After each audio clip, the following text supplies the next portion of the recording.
नमस्कार, मी अपर्णा कुलकर्णी आणि रोजचंच काही बाहीमध्ये तुमचं सगळ्यांचं मी पुन्हा एकदा मनापासून स्वागत करते. आज गप्पा मारण्यासाठी मी इथे आमंत्रित केलेलं आहे माझी खास अशी मैत्रीण, खूप जुनी मैत्रीण, खूप जुनी म्हणजे 20 वर्षापासूनची जवळपास माझी मैत्रीण आहे ती संध्या कुलकर्णी. संध्या, तुझं खूप खूप मनापासून स्वागत. आणि तिला नमस्कार. आज मी इथे आमंत्रित करायचं कारण, तिच्याशी गप्पा मारायचं, हे जे मागे सगळं दिसतंय ह्याच्यावरून तुम्हाला अंदाज आला असेल. तर तिचं शिक्षण वेगळ्या क्षेत्रातलं आहे आणि तिने आता सध्या ती काहीतरी वेगळंच करते. तर हे सगळं काय आहे हे जाणून घेण्याचा माझा प्रयत्न आहे. संध्या, पुन्हा एकदा तुझं खूप खूप मनापासून स्वागत.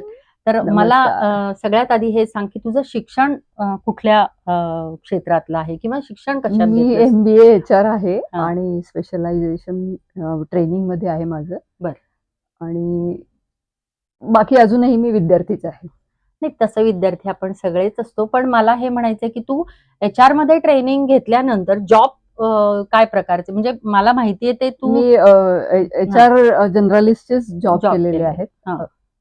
आणि मग इव्हेंच्युअली जॉबमध्ये मला एक्सपोजर चांगलं मिळत गेलं, त्यामुळे मग मी स्क्रिप्ट रायटर झाले. बर. मग मी फिल्म प्रोडक्शन कोऑर्डिनेटर झाले. मग बर. मी प्रोड्युसर झाले. ओके. सो खूप एक्साइटिंग प्रवास होता करिअर माझा. करिअर तुझं ह्याच्याबद्दल मला थोडंसं अजून जाणून घ्यायला आवडेल की तू जे सांगितलंस मी प्रोड्युसर झाले किंवा मी फिल्म लाईन मध्ये तुझा कसा काय संबंध आला आणि तू काय काय केलंस त्या क्षेत्रामध्ये, किती वर्ष तू होतीस साधारण? 22 वर्ष होते मी. बर. बेसिकली मी आधी HR म्हणून जॉईन झाले.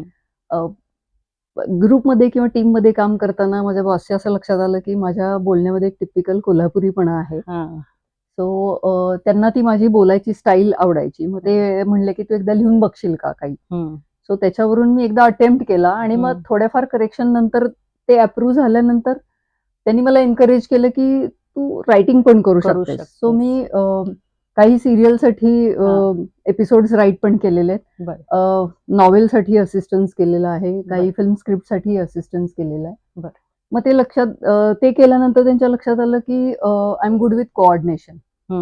सो तेव्हा देबू देवधर एक्झिक्युटिव्ह प्रोड्युसर होते. सो त्यांच्या टीममध्ये मग मला काम करायला मिळालं आणि मग तेव्हा असं असायचं, की अरे हे रिसोर्स कमी पडतायत, हे कुठनं तरी गोळा करा, ते गोळा करा. आणि मग ओळखी-ओळखीतनं ते काम करायला लागल्यामुळे एक सगळ्या कलाकारांची, तंत्रज्ञांची एक असा कनेक्ट झाला. आणि मग गरजेला लोकं अवेलेबल आहेत नाही हे चेक करून टीम फॉर्म करू शकायला लागली. त्यामुळे मग हळूहळू प्रोडक्शन कोऑर्डिनेटरची कामं मिळायला लागली. सो आम्ही ऍडव्हर्टायझिंग एजन्सी होती. टीव्ही सिरीजचा प्रश्न होता आधी. फिल्म्स आणि कॉर्पोरेट फिल्म्स हे बनवायचो आम्ही. सो ते बनवताना एक 5-7 मिनिटाचं 10 मिनिटाचं काम असल्यामुळे त्याच्यात एक्साइटमेंट पण होती. मी शिकलेलं नाही असं काहीतरी वेगळं मला करायला मिळालं म्हणून ती एक वेगळी एक्साइटमेंट होती. सो मी ती एन्जॉय केली प्रोसेस.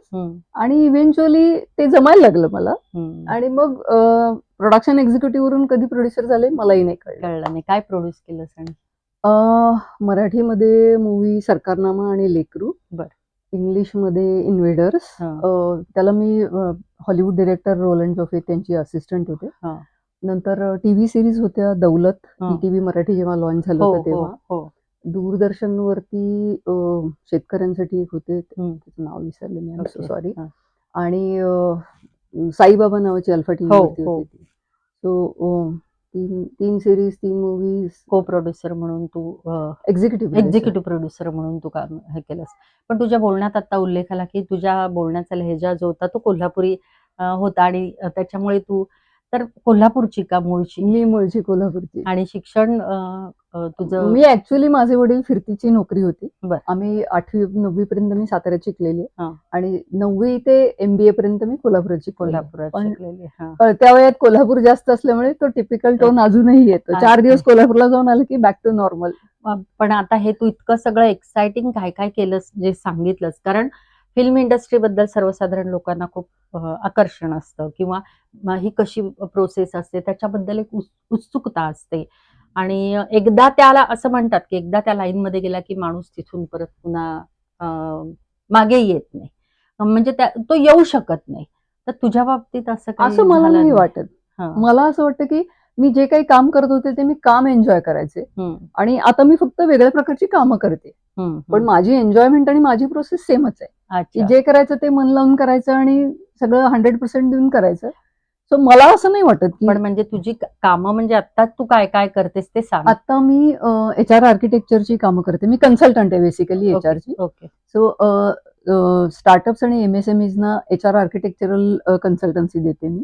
त्याच्यामध्ये पॉलिसीज, रूल्स, रेग्युलेशन्स फॉर्म करून द्यायच्या. ओके नंतर बिहेवियरल आणि सॉफ्ट स्किल्स ट्रेनिंग घेते मी. ओके सो ती क्लायंटच्या रिक्वायरमेंट प्रमाणे 1 दिवसाची, 3 दिवसाची मॉड्यूल्स डिझाईन करून ते एक्झिक्यूट करून घेणं. आणि बेसिकली बिहेवियरल ट्रेनिंग असतात त्यामुळे कम्प्लिटली गेम बेस्ड असतात. तुम्हाला PPT देऊन शिकवायचे दिवस गेले. नाही. नंतर मी काही MBA कॉलेजेसना HR शिकवायला जाते. बरं. सो त्याचं करिक्युलम दिलेलं ते, असतं हा. त्यामुळे त्याच्यात काही फारसं म्हणजे पूर्णपणे HR हे सोडलंयस असं नाही, नाहीये नाही, तू? नाही, तर नाही. ते ते करून आहे. आणि प्लस मी क्रोशा आणि निटिंगचा व्यवसाय करते, हुक टू नॉट या नावाने. त्याकडे मी येणारच आहे. कारण तू आणि मी एका ऑफिसमध्ये काम केलेलं आहे आणि मला माहिती आहे की तुझा तो छंद होता. Correct. म्हणजे मला सांगायला आवडेल की जेव्हा काही काम नसेल तेव्हा संध्या ते विडत बसलेली असायची आणि तेव्हापासूनची तुझी ती आवड आहे. आवड खूप जणींना असते, पण आपल्या आवडीचं व्यवसायात रूपांतर करावं हे का वाटलं आणि कधी वाटलं? ऍक्च्युली मी 2012 मध्ये नोकरी सोडली. एक हॉलिवूडचा प्रोजेक्ट झाल्यानंतर थोडासा फटीग आला होता आणि मुख्य म्हणजे वडिलांना कॅन्सर झालं, हे डिटेक्ट झालं होतं. आणि मला लक्षात आलं होतं की जर त्यांना काही झालं तर जास्त करून आई माझ्याकडे राहायचे चान्सेस आहेत. तर त्यावेळी फिरतीची नोकरी घेता येणार नाही किंवा जास्त बागडता येणार नाही. त्यामुळे मग मी ठरवलं की एंटरटेनमेंट मधली नोकरी सोडून तुम्ही हार्डकोर HR मध्ये जा, मे बी ऑफिस जॉब शोधा. पण नंतर मला लक्षात आलं की आता 9 ते 6 नोकरीचाही कंटाळा यायला लागलाय मला. सो फ्रीलान्सिंग ट्रेनिंग सुरू केलं मी. पण मग असं वाटायला लागलं की मी एवढं काही करू शकते, मग माझ्याकडे काम कमी आहे. तर मी असंच माझे एक कलिग आहेत विकी कलारा म्हणून, त्यांच्यावर गप्पा मारत मारत आम्ही बसलो होतो. तर त्यांना मी म्हटलं की मी एवढी केपेबल आहे, माझ्याकडे एवढं नॉलेज आहे आणि मी एवढ्या गोष्टी करू शकते, तरी मला काम कमी मिळते असं मला का वाटतंय. तर आम्ही असंच बसून ब्रेनस्टॉर्म करत होतो की काय काय करू शकू. तर मी बोलता बोलता त्यांना असं म्हणलं की मी आता 47 वर्षाची आहे आणि हा प्रश्न सगळा 60 वर्षापर्यंतचा आहे. 60 नंतर काय करायचं ते मला माहितीये. तर ते म्हणले की म्हणजे काय करायचंय तुला? तर मी म्हटलं मी हे करते, खूप वर्ष करते, तर मला त्याचा बिझनेस करायचा आहे. तर ते म्हणले 60 पर्यंत का थांबायचंय? एक्झॅक्टली. आणि मग असं म्हणल्यानंतर मी खरंच विचार केला की का थांबायचंय? जर तुम्ही तक्रार करताय की माझ्याकडे वेळ आहे आणि तर इट्स अ राईट टाइम. म्हणून मग मी खरंच विचार केला की अरे आपल्याला हे करायचंय, आपण असं म्हणतोय आणि आपल्याकडे वेळ असताना आपण करत नाही, याला काय अर्थ आहे? सो मी म्हणलं की ठीक आहे, एक 2-3 दिवस विचार केला, म्हणलं नाही स्टार्ट करायचं. आणि सरप्राइझिंगली तेव्हा इंस्टाग्राम नवीन होतं. मी थोड्या काही पोस्ट टाकल्या होत्या आणि एका बाईचा मला मेसेज आला की मी ह्याला राहते, न्यूयॉर्कला राहते, पण माझी मुलगी वेल्लोरला शिकते आणि मला असं असं बिनी आणि ह्याचा सेट बनवून द्याल का तुम्ही? तर मी जे काही तिला कॉस्ट सांगितले ते तिला इतकं स्वस्तात वाटलं. ती म्हटली तुम्ही शिपिंग कराल का तिथे? म्हणलं करेन. असं करून मी ती पहिली ऑर्डर करून तिच्या मुलीला पाठवून दिली आणि नंतर मग तिने ते घालून फोटो पाठवले. तिने त्याच्यानंतर अजून 4 कस्टमर पाठवले आणि असं करत करत माझ्या लक्षात आलं की अरे आय कॅन डू इट. पण मग नंतर लक्षात आलं की तुम्ही कितीही स्किल्ड असला तरी you can't do this for 24 hours.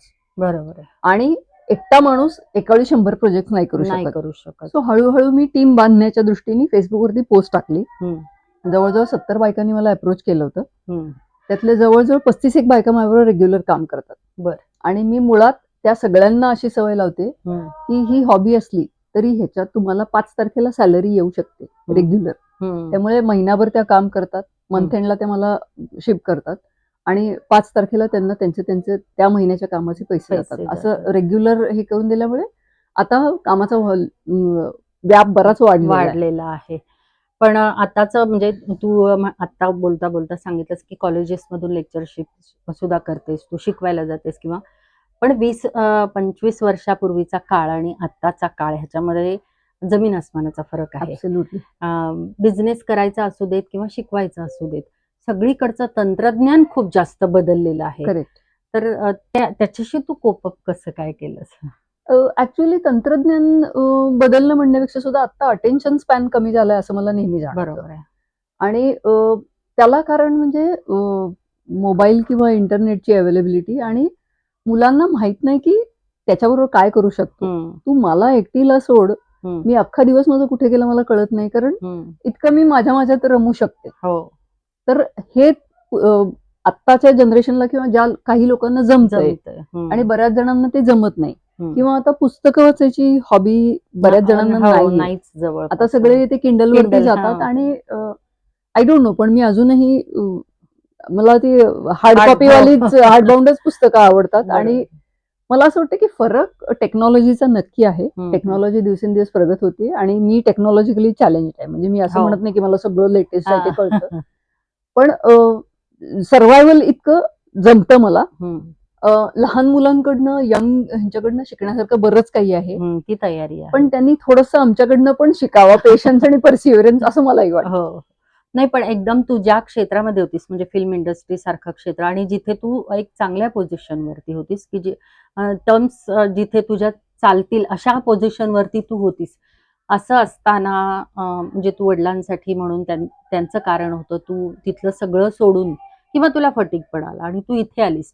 पण इथे आल्यानंतर तुला असं नाही वाटलं की आता म्हणजे मी काय सुरू करू, म्हणजे जे तू सुरू केलंस की लेक्चरशिप म्हणा किंवा हे सुरू करताना असं नाही तुला वाटलं की हे मला जमेल का? कारण ऑर्डर्स देणं वेगळं नाही आणि हे क्षेत्र पूर्णतः वेगळं आहे. मला मुळात मला माणसं आवडतात, मला इंटरॅक्शन आवडतात. त्यामुळे गप्पा मारणं असू दे, टीम मध्ये असणं असू दे, किंवा मी लेक्चर्स कडे इंटरॅक्शन असं बघते. सो मला नवीन 60 मुलं 70 मुलं मिळतात आणि मी त्यांना मला जे माहिती आहे ते सांगते. आत्ताच हे बघ, आता नॉलेज इन टाइम वाला जमाना आहे. काही गुगल केलं की तुम्हाला दुसऱ्या क्षणाला उत्तर मिळू शकतं. अशा वेळी कोणीतरी समोरचा येऊन सांगतो तेव्हा तो माणूस त्याचा एक्सपिरियन्स ऍड करून सांगत असतो. सो मी एखादी कन्सेप्ट घेऊन त्याचं प्रॅक्टिकली मी काय इम्प्लिमेंटेशन केलं आणि त्याचे मला काय रिझल्ट आले हे सांगू शकते, जे गुगल नाही सांगू शकत. आणि आय डोंट नो, म्हणजे मला मी सोपं गेलं नाही, खूप अवघड होतं. तेच मला तुला विचारायचं आहे की एका क्षेत्रातून दुसऱ्या क्षेत्राकडे स्विच करताना फक्त क्षेत्रच नाही तर ठिकाण सुद्धा बदलतंय, सगळंच पूर्ण बदलून नवीन सुरुवात करणं आणि वयाच्या 45 नंतर, हे तुझ्यासाठी किती चॅलेंजिंग होतं? हा प्रश्न मी तुला एवढ्यासाठी विचारते की 50 आली की बायका, म्हणजे बायका पुरुष आता काय 50 आली असं जे म्हणतात, तर तुझं उदाहरण मला सगळ्यांना ते म्हणजे ते सांगायचंय की 45 नंतर तू सगळं चेंज करून एक वेगळीच संध्या समोर आली. असं म्हणतात ना की वेन लाईफ थ्रोज लेमन्स, तसं मी लेमनेड केलं. की मला एक लक्षात आलं की जर तुम्ही फ्रीलान्सर असाल तर तुम्हाला मुंबईतली भाडी परवडत नाही. तो मुंबईत स्वतःचं घर नसणं आणि पुण्यात स्वतःचं घर असणं हा प्लस पॉईंट होता, म्हणून मी पुण्याला शिफ्ट बॅक झाले. एकदा तुम्ही स्वतःच्या घरात राहिलात की तुमचा 2 वेळचा खायचा खर्च खरोखर मिनिमम असतो आणि पॅन्डेमिकने तर तुम्हाला अगदी शिकवलेलंच आहे. बरोबर आहे. सो तुमचं कॉस्ट ऑफ लिव्हिंग मिनिमम असेल ना तर तुम्ही चान्सेस पण जास्त घेऊ शकता. आणि तसं बघितलं ना, मुंबईत 25 वर्ष राहिलेल्या माणसाला पुणे ही खूप छोटीशी जागा आहे. कुठूनही कुठेही तुम्ही जाऊ शकता. आणि बेसिकली मी सगळ्या मित्रमैत्रिणींना सांगितलं होतं की कोणीही मला पैसे उसने द्यायचे नाहीत, सगळ्यांनी मला कॉन्टॅक्ट द्यायचे आणि मी तिथे जाऊन माझं पिचिंग करून माझं काम मिळवणार आहे. आणि ट्रस्ट मी, माझ्या एमबीएच्या फ्रेंड्सनी वगैरे सगळ्यांनी त्यांच्या कंपन्यांमध्ये सगळ्यांनी कामं दिली मला. ओके, म्हणजे मला असं फार स्ट्रगल करायला लागलं वगैरे असं नाही. अर्थात आता तू त्या फेज मधून बाहेर आलीस त्यामुळे तू इतक्या सहजपणे असं म्हणू शकतेस की मला फार स्ट्रगल करावं लागलं, पण त्या वेळेचा तो स्ट्रगल नाही. माणसं ही ऑलवेज माझी स्ट्रेंथ होती. त्यामुळे मी सगळ्यांना नेहमी सांगते की मला सोर्स द्या, ते पिच करायचं आणि ते काम मिळवायची जबाबदारी माझी, तुमची जबाबदारी नाहीये. बरोबर आहे. त्यामुळे मला लोकांनी खूप कॉन्टॅक्ट ऑफर केले आणि सुरुवातीला 10% 20% त्याचं हे कन्व्हर्जन होतं, पण एकदा दोनदा काम बघितल्यानंतर जास्त रेग्युलर कामं येत राहिली आणि आता टू बी व्हेरी फ्रँक मला 2 हात आणि 24 तास दिवसाला कमी पडतात. खूप छान वाटतंय तुझ्याशी गप्पा मारताना. मी आता थोडासा एक वैयक्तिक प्रश्न तुला विचारणार आहे, जो मला माहिती आहे की तुझी काही मतं ठाम होती आणि तू एकटं राहण्याचा निर्णय घेतलेलास की मला लग्न करायचं नाहीये. तर 30-35 मध्ये असताना तो एक उत्साह असतो आणि उत्साह असतो म्हणण्यापेक्षा एक धमक असते अंगामध्ये की मी चल हट, मी बघून घेईन. पण त्याचा रिग्रेट आता होतोय? नाही, अजिबात नाही. टू बी व्हेरी फ्रँक, मी धाकटी आहे घरात. मी पहिल्यापासून रिबेलियस आहे. सो मला पसंत पडलेली मुलं माझ्या आई वडिलांना नाही आवडली किंवा त्या मुलांच्या फॅमिलीला मी नाही आवडले. सो मी असं ठरवलं की जी माणसं ह्याच्यात- माझ्या आयुष्यात स्वतः म्हणजे स्वतःच्या निर्णयावर ठाम उभं राहू शकत नाहीत अशी माणसं नको. नकोत मला. आणि to be very frank, I don't regret. मला माझं आयुष्य दुसऱ्या कोणाच्यामुळे वाहवत गेले त्याच्यात नाही मजा. आय नो की हे सगळं मी केलेलं आहे आणि ह्याचे परिणाम माझे आहेत. त्यामुळे I enjoy, rather I live with no regrets. जे करते ते 100% टाकून करायचं, नाही तर नाही. मला तुझं एक वाक्य आठवतंय, आवडीचं वाक्य होतं हिचं, की लग्न कशाला करायचं, नंतर तर शेवटी डबे द्यायला कोणीतरी पाहिजे, तर तसा डबा देणारा तुला नकोच आहे, म्हणजे तुझी तू ऑर्डर करून घे. अगं पुण्यामध्ये इतके सुंदर सुंदर डबे मिळतात की पुण्यात डबे द्यायला कुणाची गरज नाहीये. नाही, ते हॉस्पिटलमध्ये पोहोचल्यावर डब्यांची गरज असते. आता मी इथे पुण्याला परत आल्यानंतर सुद्धा माझ्या मैत्रिणी आहेत, माझं सर्कल व्यवस्थित आहे आणि आम्ही एकमेकीने इतकं छान कव्हरअप करतो ना. टू बी व्हेरी फ्रँक, मी नेहमी मुलींबरोबर असलेली मैत्री आहे ना ती खूप प्रमोट करते. कारण ते जे बॉन्डिंग आहे ना, अक्षरशः तुला सांगते, मध्यरात्री सुद्धा बायका कंबर कसून दुसरीसाठी उभं राहतात. बरोबर आहे. म्हणजे लोकांना असं वाटत असेल की जलसी असते आणि भांडण होतात, तर I have seen the other side of the coin. आणि मला माझ्या मैत्रिणींनी इतकं कव्हरअप केलेलं आहे, ते पैशानी असू दे, इमोशनल कव्हरिंग असू दे, काहीही लागेल तो सपोर्ट असू दे, तर I am really well covered. समजून घेतात जास्त. त्यामुळे समजून घेणारी माणसं असली ना की असं कोणी नाहीये असं कधी नाही वाटत. मला असं बऱ्याचदा वाटतं की डू आय डिझर्व इट, इतकं मिळतंय आपल्याला. तो तुझा मोठेपणा आहे. तू माणूस म्हणून खूप छान आहेस, हे मी त्याचा अनुभव मी घेतलेला आहे. तुझ्यामध्ये नेतृत्व गुण आहे हे तर पहिल्यापासून मला पण माहितीये, मी एक्सपिरियन्स पण केलेला आहे. तर आता हा नवीन बिझनेस सांभाळताना ऑब्व्हियसली तुला त्याचा खूप उपयोग होत असेल, पण तिथला नेतृत्व म्हणजे तिथे लोकांना हँडल करण्याचं तुझं जी पद्धती होती आणि आता, कारण आता तू पूर्ण तू सांगितलंस 35 महिलांबरोबर तू काम करतेस, तर त्याच्यामध्ये तुला काही चॅलेंजिंग वाटतं का? हो, मला खूप तसं बघितलं तर नेतृत्वाची पोझिशन सेम आहे. हो, पण मी लीड करते तेव्हा तिथे कसं होतं, ते काम वेगळ्या नेचरचं होतं, हे काम वेगळ्या नेचरचं. एक्झॅक्टली. मला आता इथे प्रॉब्लेम काय येतो, ज्या बायका आहेत त्यांना स्वतःचा इम्पॉर्टन्सच माहित नाही. त्यांना स्वतःला प्रायोरिटीवर घेणंच माहित नाही. बरं, त्या सगळी कामं त्यांनाच करायची असतात, पैसे पण स्वतःच कमवायचे असतात आणि खर्च पण करायचे नसतात.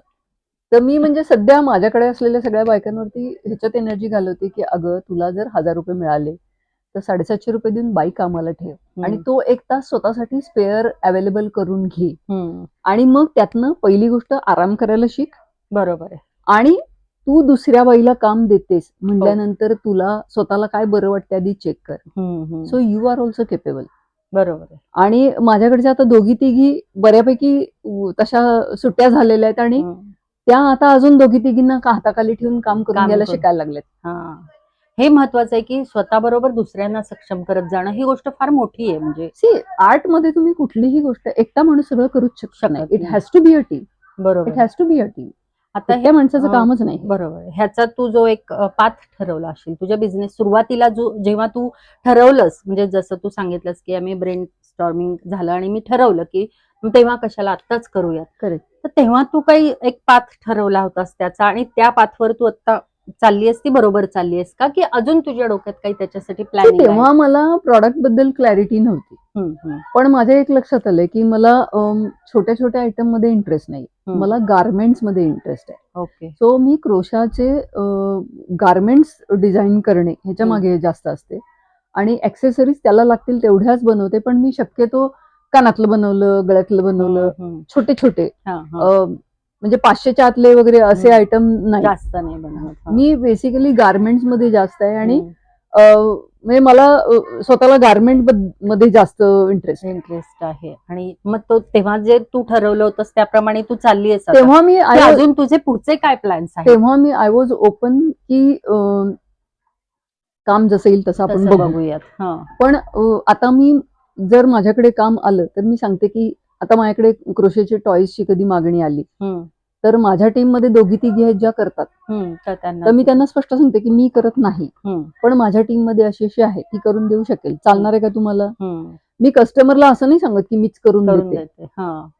मी त्यांना सांगते की I represent a team of women. बरोबर आहे. सो आमच्या टीम मध्ये आम्ही तुम्हाला हे करून देऊ, पण सगळं मीच बसून करायला पाहिजे असं अपेक्षित असेल तर मी नाही करत. नाही, बरोबर आहे. छंद म्हणून करताना लागतं ते मटेरियल आणि व्यवसाय करायचा म्हटल्यानंतर लागणार, आता अशी 4 कपाटं आतमध्ये आहेत ते मी पाहिलं, तर ते मटेरियल त्याच्यासाठी अर्थातच तुम्हाला आर्थिक पाठबळ लागतं. ते कसं मॅनेज केलं?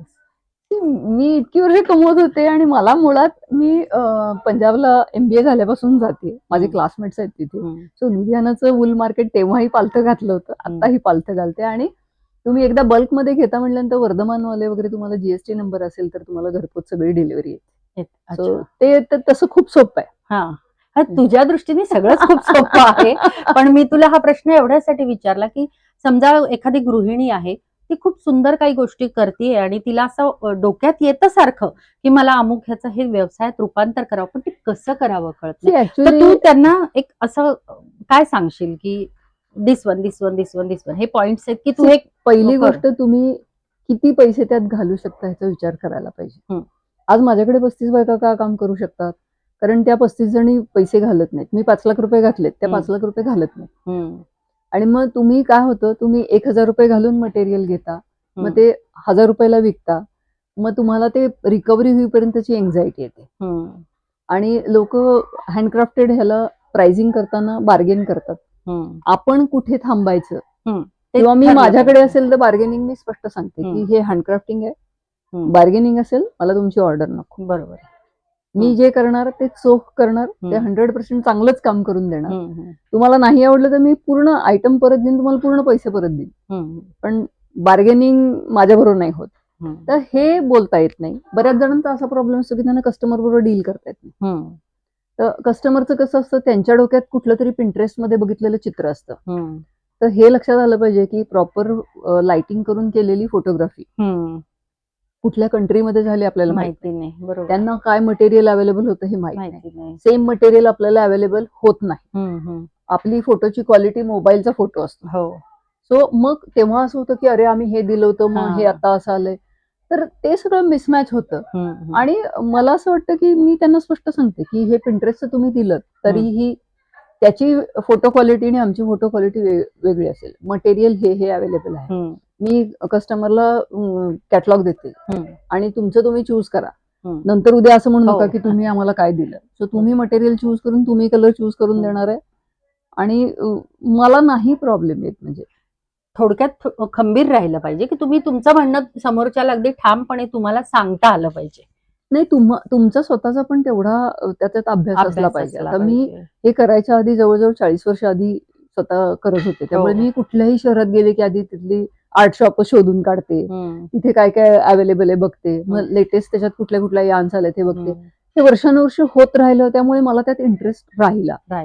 आम्ही सुट्टीला दुबईला गेले तरी मी इतर कुठेही जाण्यापेक्षा तिथे यांचं शॉप आहे, एक मॉल आहे म्हणजे त्यांचा आर्ट सप्लायचा, तिथे जाऊन तासन तास नवीन आलेल्या यांच्या व्हरायटीज बघू शकते. मग त्याची लेबल वाचून बाबा काय कॉम्बिनेशन मध्ये सध्या यान्स अवेलेबल आहेत आणि त्या कुठले मॅन्युफॅक्चर्ड आहेत वगैरे.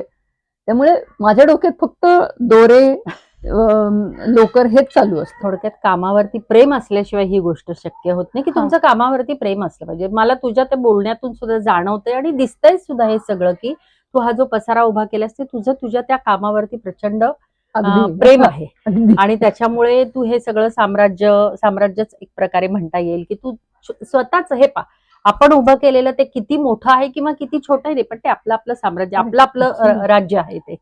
आता नवीन नवीन खूप सरकारी स्कीम्स येतात, गव्हर्नमेंटच्या पण स्कीम्स असतात महिला एंटरप्रेनर्ससाठी, आर्थिक पाठबळ देण्यासाठी त्यांना. शिवाय मेक इन इंडिया सारखे म्हणजे मेक इन इंडिया नाही पण जे असे हँडीक्राफ्ट किंवा अशा गोष्टींना सुद्धा बढावा देण्यासाठी सुद्धा सरकार खूप काही प्रयत्नशील आहे. तर त्याच्यामध्ये तू काही आता सध्या उद्यम आधार काढलेलं आहे. आता आधी पहिले हेच ट्रेडमार्क रजिस्ट्रेशनचं काम प्रोसेसमध्ये आहे, ते झाल्याशिवाय मी काही करणार नाही. आणि टू बी व्हेरी फ्रँक, आता माझ्याकडे ज्या बायका आहेत त्यांना घेऊन पुढे जायचं हे तर नक्की आहे. मी जोपर्यंत पेपरवर्कची कम्प्लीट पूर्तता होत नाही तोपर्यंत फारसं स्कीम्स मध्ये घुसणार नाही, कारण आधी कागदपत्री तुमचं हो. सगळं नीट पाहिजे. हा पण एक खूप महत्वाचा मुद्दा आहे की खूप लोकांना असं पटकिनी मोठं व्हायचं, पटकिनी म्हणजे बिझनेस सुरू केला की लगेच असं वाटतं की पटापट तो वाढला पाहिजे, मोठा झाला पाहिजे. म्हणजे मी स्पेशली महिलांबद्दल बोलतेय की असं होतं की मग मी आता हे सुरू केलं तर ह्याच्यातून मला प्रॉफिटच मिळत नाही, तो कधी मिळणार. जे एन्झायटी बद्दल तू मगाशी बोललीस, तर ती थोडीशी क्लिअरिटी असली पाहिजे की त्याला प्रॉपर वेळ जो आहे तो कागदपत्रांसाठीचा जो आहे तो दिलाच पाहिजे, आणि त्याच्यानंतरच मग तुम्ही हे बाकीच्या गोष्टींकडे वळलं पाहिजे. नाही, आणि मला असं वाटतं की तुम्ही एक 6 महिन्याचा ट्रायल पिरियड पण घेतला पाहिजे, की तुम्ही किती काम करू शकताय. बऱ्याच बायकांचा हा प्रॉब्लेम असतो की अंडर प्रेशर त्या डेडलाईन मेंटेन नाही करू शकत. तर तुम्ही जेव्हा दुसऱ्याकडून काम घेता आणि तुम्हाला हवे त्या प्राइसला ते लोक काम द्यायला तयार असतील, तर त्यांनी सांगितलेल्या वेळेत ते आपण डिलिव्हर करायला पाहिजे, हेही आहे. प्रोफेशनलिझम. तर प्रेशर खाली तुम्हाला ते काम कम्प्लीट करता आलं पाहिजे. कारण मी बघितलंय बरेच जण मग शॉर्टकट मारायला जातात आणि मग ते काम नाही लॉंग रन मध्ये स्टँड होत. तर मला असं वाटतं की तुम्हाला तुमचं काम आवडायला पाहिजे. आणि मी माझ्या घरातनं माझं लेबल लावून कुठलीही वस्तू बाहेर जायच्या आधी 4 वेळा चेक करते की ते क्वालिटी वाईज ओके आहे की नाही, कारण माझ्या दृष्टीने क्वालिटी इज माय USP. बरोबर आहे. 5 वर्षांनी सुद्धा तो स्वेटर बघून नंतर माझ्याकडेच परत आलं पाहिजे. बरोबर. तुझं लेबल हा उल्लेख तू केलास, तर तुझ्या ह्याचं नाव सांग मला. ओघवता उल्लेख झालेला आहे पण तो नीट. मी हुक टू नॉट असं नाव ठेवलेलं आहे. सो हुक म्हणजे क्रोशाची जी सुई खूप असते त्याला छान हुक नाव आहे ठेवलेलं आहे, तुझं. आणि नॉट NOT नसून KNOT आहे. ते पण. सो त्या हुकनी गाठी घालून घालून जे आपण बनवतो ते सगळे गार्मेंट्स आणि ऍक्सेसरी बनवतो. सो मी अगदी बारीकातले बारीक सिल्क थ्रेड पासून जाडातल्या जाड 10 अप्लायच्या लोकरीपर्यंत सगळ्यामध्ये काम करते. आता तुझ्या कामाबद्दल इतकं आपण ऐकलंय, तर आता प्रत्यक्षात काय काम करतेस ते आम्हाला जरा तू सांगितलंस की मला फॅब्रिक ह्याच्यामध्ये जास्त इंटरेस्ट आहे, डिझाईन करण्यामध्ये. तर ते मला इथे दिसतंय, तो दाखवशील सो जरा? आता सध्या नाही, काढून दाखव ना. सावकाश, सावकाश, सावकाश. आता सध्या शर्ट्सची ऑर्डर खूप चाललेले आहेत. ओके. सो ते मी करते. आणि लेडीज टॉप्स मध्ये पण बेसिकली दरवर्षी वेगळे वेगळे पॅटर्न्स तुम्ही करत राहायला पाहिजे. हो. आणि जसं जसं तुम्ही करत जाल तसं तसं हात साफ होत राहतो. आणि खूप सुंदर आहे हे पण खूपच छान आहे, सुंदर एकदम मस्त दिसतंय. आणि हे मी घातलेलं पण एकांसाठी हो. पॅटर्न टेस्टिंग केलं होतं. हो. आणि असं दरवेळी तुम्हाला नवीन नवीन जितकी डिझाईन करता येतील ना, जितकं हाताखालनं तुमच्या मटेरियल जाईल ना, तितकं तुमचं काम व्यवस्थित मी होत जातं. तुझ्याकडून पर्सेस घेतलेल्या होत्या आणि गिफ्ट देण्यासाठी, आणि माझ्याकडे त्या प्रचंड प्रमाणात सगळ्यांना पर्सेस, खूप व्हरायटी आहे पर्सेसची, आणि अतिशय सुंदर कलर कॉम्बिनेशन पण, आणि नीटनेस तर आहेच येते. म्हणजे हुक टू नॉट नीट असं म्हणायला हरकत नाही, इतका तो नीटनेस तुझ्या कामामध्ये आहे आणि खूपच छान आहे. पर्सेसची व्हरायटी काही आपल्याला दाखवता येईल का? हो.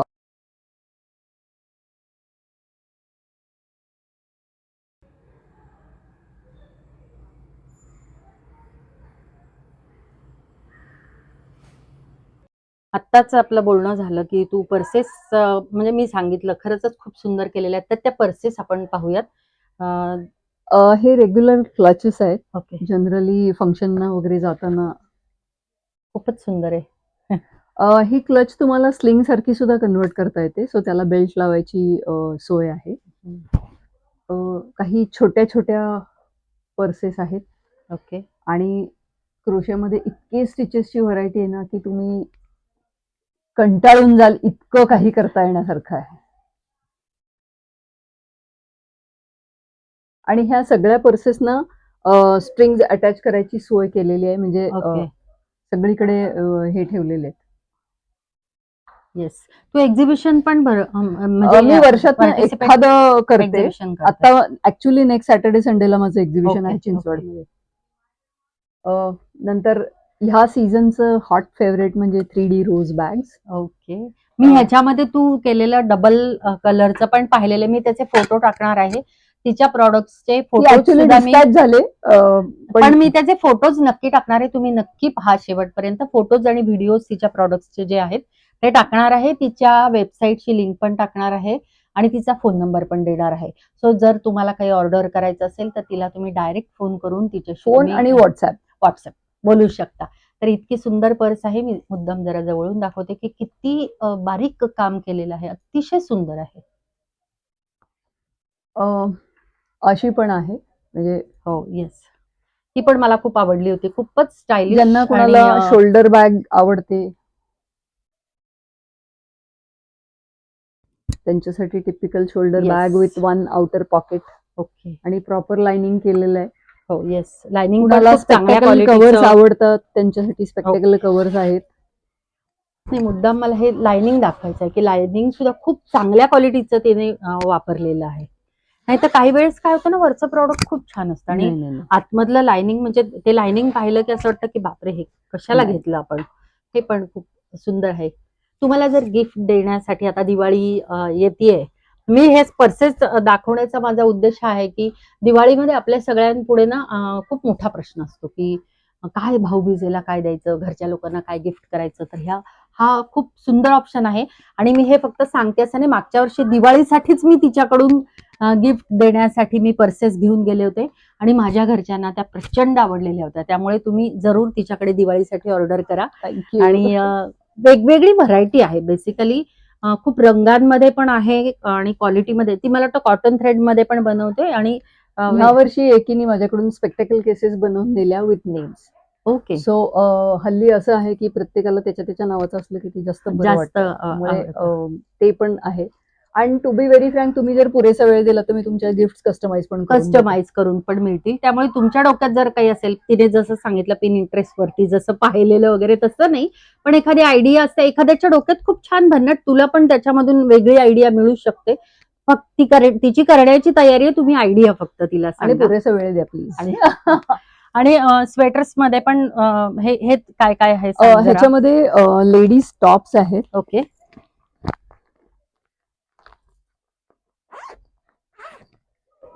म्हणजे खरंच सांगते, मी तर प्रेमात पडलेली आहे. म्हणजे तिच्या प्रेमात मी आधीपासून आहे, पण तिच्या प्रॉडक्ट्सच्या प्रेमात खूप सुंदर आहे. खूप हे सुंदर आहे. कॉटन थ्रेड मध्ये आहे. तो व्हाईट बुक ते हे आहे, श्रग. श्रग आणि वूल मध्ये आहे. वूल मध्ये. ओके.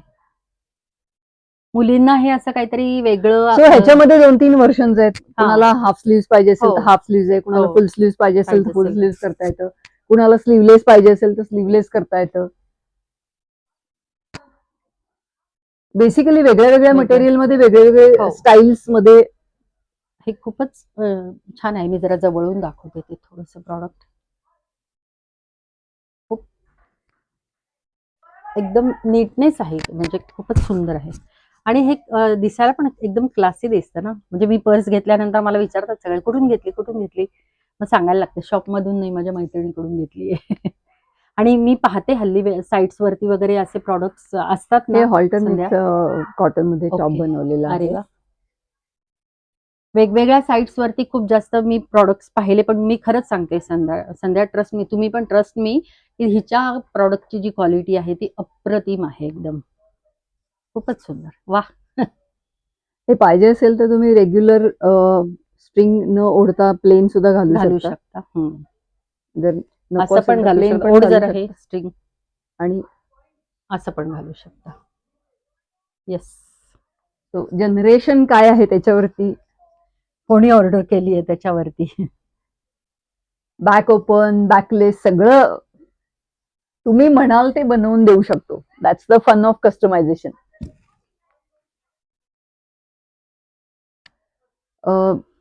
लेडीज वुलन जॅकेट्स मध्ये सुद्धा 4-5 डिझाईन्स आहेत. व्हरायटी भरपूर आहे.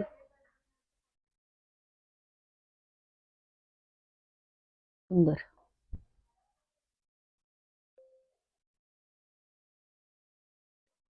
आणि तुम्हाला आवडील, तुमच्या आवडीच्या कलर मध्ये ते करून देणार. मटेरियल, कलर, साईज सगळ्याचं कस्टमायझेशन पॉसिबल आहे. माझ्याकडे दुसरं म्हणजे स्कर्ट्स वगैरे पण आहेत. ओके. टॉप्स मध्ये तर भरपूर व्हरायटी आहेत. तू हे स्कर्ट्स आणि हे सगळं मला आपण फोटो हो, टाकूयात मी त्याचे. फोटो पाठवून देते. तुझ्या लिंक वेबसाईट वरती पण असतील ना हे प्रॉडक्ट्स की नाही, स्कर्ट्स वगैरे नाही, नाही मी सध्या वेबसाईट फंक्शनल नाही ठेवलेली. ठेवली. ओके. पण माझ्या Instagramच्या पेजवरती तुला सगळं काही सगळं आहे. मिळेल हां. आणि लागलं तर मी कॅटलॉग सारखं बनवून गुगल ड्राईव्हला ठेवलेलं आहे. सो मी गुगल ड्राईव्हची हां, लिंक शेअर ती करते. लिंक पण मी तुमच्याशी अगदी. नक्की शेअर करेन. ती प्रॉडक्ट्स तुम्ही सगळी पाहू शकता.